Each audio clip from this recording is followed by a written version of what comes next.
We didn't follow it up since it had nothing to do with his suicide. Standard stuff. Wallet, keys, and a suicide note neatly sealed in a Ziploc bag.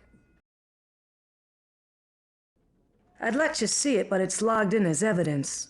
The handwriting, incidentally, was a 100% match.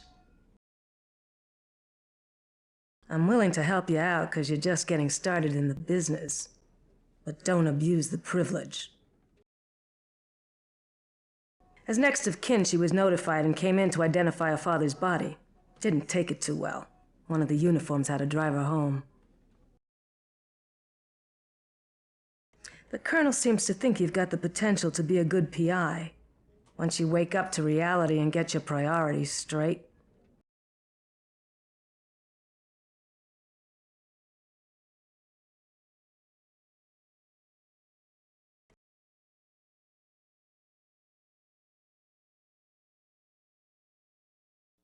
So you're saying you're not going to take my case? Well, I don't want to take your money if I can't help you. Fine. Leave. I'm just being straight up, okay? If you won't help me, I can do what I can on my own. It certainly won't be the first time.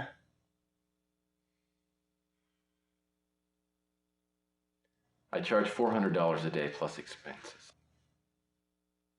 I have $1,000. If you can prove it wasn't suicide, I'll give you $10,000 later. It's a deal. And you're gonna need to tell me everything you know so I can get started.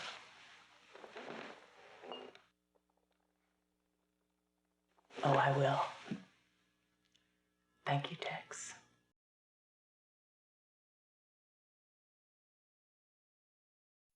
Why don't you think your father would commit suicide? He never would have considered it. He took good care of himself, and he often told me he was going to celebrate his 100th birthday by going skydiving. Well, do you know anybody who'd want to see him dead? No, no one. Everyone liked him. He was a kind man.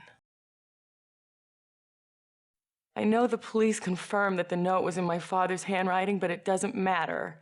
I know it had to be a forgery. My father mentioned that he had had surgery performed, but he said it was minor and didn't say any more about it. Detective Clement said you didn't pick up your father's personal effects. I really don't remember much after they asked me to identify the body. An officer drove me home, and I haven't gone back. Well, they won't release the personal effects to me, and I'm hoping I'll be able to go through them so I can see if there's any kind of lead. When we're done, I'll go pick them up and meet you back here. She wasn't very friendly or helpful. I think she already made up her mind about my father's death. All I want to do is find out the truth about my father's death. I found a scrap of paper here with the address to your office written on it, no name. If my father didn't contact you, he must have gone to see someone else who works in your building. Before I came to see you, I checked the directory in the lobby, but didn't recognize any of the names. After I finished talking to Sylvia, she gave me a spare key and said I was free to look around the house. Oh, Sylvia was playing you like a kazoo. Well, more like a game of trouble, as I began to realize when I started poking around Linsky's house.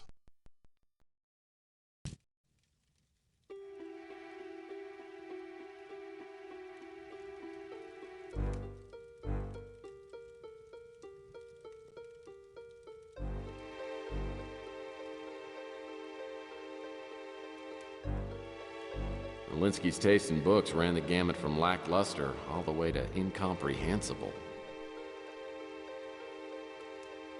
Must be a closet door.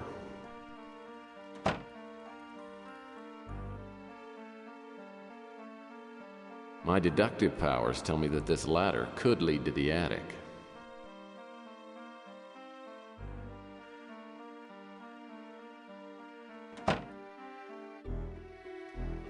This must lead to the bedroom.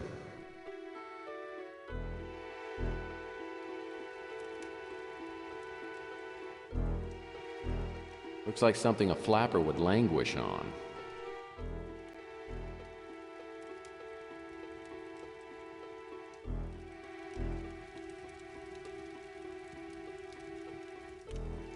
The note reads, Blackjack and Dominoes. I wonder who this Blackjack is. Sounds like a pirate. Unless, of course, it refers to the number 21. But how does 21? But how does...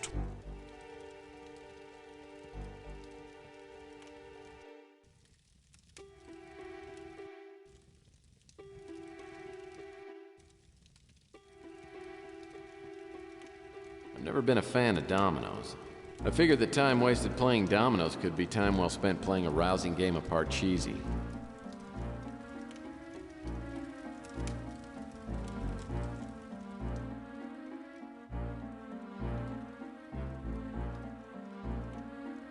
The fire makes the living room feel quaint and cozy. Linsky's taste in books ran the gamut from lackluster all the way to incomprehensible. There's always time for a new case.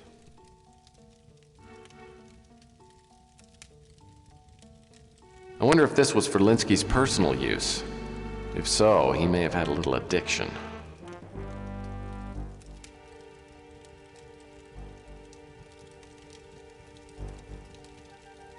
I don't think there's going to be much to find in these kitchen cabinets. Standard kitchenware.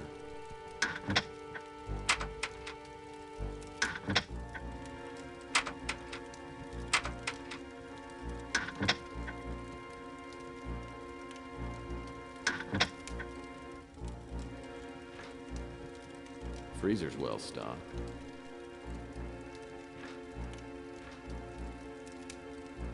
Sheesh, even I know you don't keep bananas in the fridge.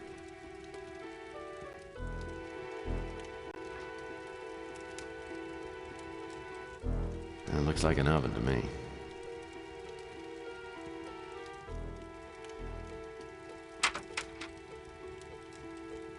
Waste not, want not.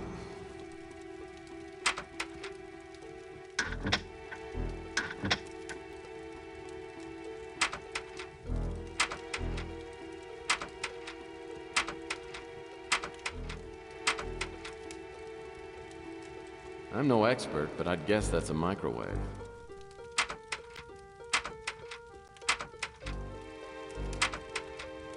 Well, it's pretty clear Linsky didn't intend to starve himself to death.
light is flashing by the 4, the 9, and the 8.